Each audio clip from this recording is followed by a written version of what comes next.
Praise lot everyone. నువ్వు ఎవరికి నచ్చటం లేదా?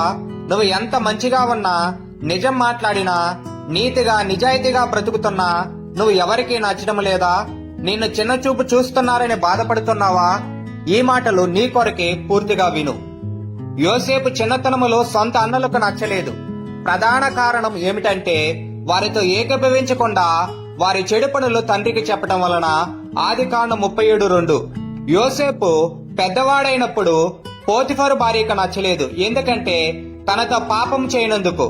యోసేపు ఏ తప్పిదము చేయకపోయినా తన భార్య మాటలు విని పోతిఫరు కోపముతో మండిపోయాడు మరియు చెరసాలలో వేయించాడు.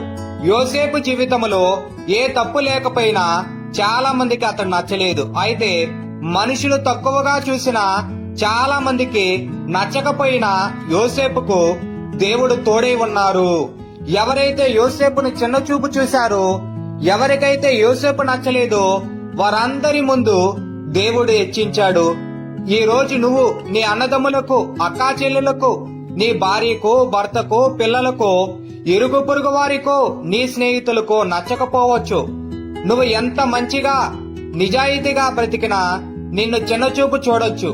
భక్తిని విడిచిపెట్టకు, నమ్మకం కోల్పోవద్దు. అందరి ముందు యోసేపు వలె తల ఎత్తుకునే రోజు రాబోతుంది. ఆమేన్.